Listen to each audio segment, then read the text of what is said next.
Well, today marks the beginning of National Preparedness Month. From earthquakes, tornadoes, winter storms, we know all too well what severe weather can do here in Arkansas. So Rob Moulter is in with Verizon to talk about the things you need to keep in your disaster kit. Good to see you. Good morning. Thank you. Good to have you. And I know you guys were out there, you said within hours of when tornadoes hit Valonia and Mayflower last year. Yes, we were. I mean, literally within hours, we were already setting up our towers and networks again to get them going after the tornadoes. I mean, because what you grab, your cell phone. When exactly. you need to start calling people, you need to stay in touch. And you guys have a lot of ways to keep the power going, right? Exactly. When you think about now, Preparedness Month, the whole thing is to be ready for a natural disaster. And as you mentioned, here in Arkansas, we deal with winter weather, we deal with tornadoes, we deal with floods.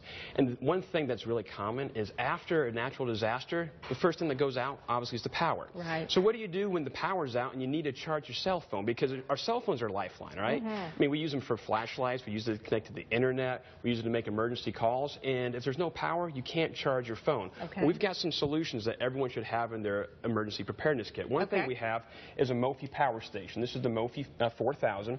What's really nice about this is once you charge it up, it's good for 2 full charges. So your cell phone can be totally dead. You can charge it up once, you can use it again, and then charge it up a second time. Wow, as long as it's already charged, you've got 2 more charges. 2 full charges. Pack. And for most smartphones, you're talking 2 or 3 days of talk time. Right. And that can be the difference between life and death, being able to call 911. Another thing when you think about is even when the power goes out, power could be out for a week or so, right? Well, when the power comes back on, you may still be without internet. And people need internet to connect. And they need internet to check on the weather and to check on different emergency services that are out there. And so if your home internet service is not up, we do have a wireless internet solution. It's called a Jetpack. What's really nice about that is it connects to our Verizon towers, and you can connect up to 15 devices at once up to that one little Jetpack box right there. So you can connect your laptop, you can connect your desktop. If you have Wi-Fi tablets, you can connect those. Right, so you're online, you're communicating with the world again. Exactly. You have communication to the outside world. Now, of course, when you're trying to communicate to the outside world, your devices are only as good as the network that they're on. The nice thing about Verizon, as you mentioned, within hours we were outside of Valonia and Mayflower getting our towers set up. If you take a look at all the Verizon towers across the state, when the power goes down, almost 100% of all of our towers have backup generators on them, so they're all still running when the power grid goes out. Our towers are up and going, and we are constantly checking on our towers. Last year, we drove almost 24,000 miles across the region just to make sure our network was working across the state. Awesome. You don't want to get the power and then try to send a text and it won't go through, you know, because everything is so busy or you can't make a call because the network is so busy. Our network is our lifeline. Absolutely. And it can be your lifeline as well. Now, speaking of lifelines, if you think about, besides just the wireless products, when it comes to Preparedness Month, it's about having an emergency response kit. So, again, stuff like our power station is great to have in your emergency response kit. Other things, obviously food. Now, I don't have canned squirrel with me this morning. I don't think they make canned squirrel, but this could go along with it, perhaps. But you need to have canned food in your emergency supply kit, stuff to live off of. One good thing is, make sure you're always checking your expiration dates. You don't want to have food that's really old. It's a good thing to go in there about once a year. Check your food, medical supplies. If you think about the medicines you need, the prescriptions, those do expire. So you want to make sure you have, maybe your heart medication, maybe your thyroid medication. Kids with asthma, that extra inhaler could be a lifesaver. So you want that. And besides food, think about water. You can only live a couple days without water.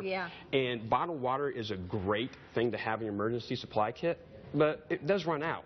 So if you need to use water from a local drinking source that may not be, questionable, you don't know if it's exactly healthy or non-contaminated.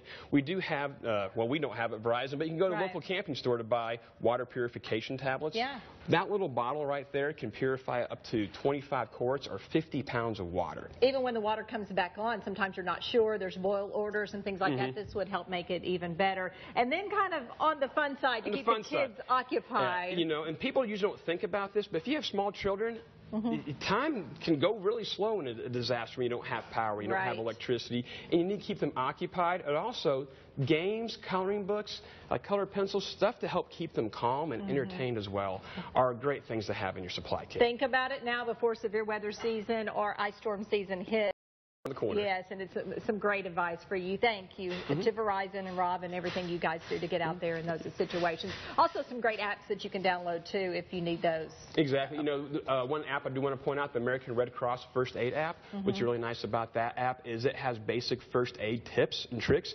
You can actually download different content onto your smartphone, so you have these first aid things in front of you.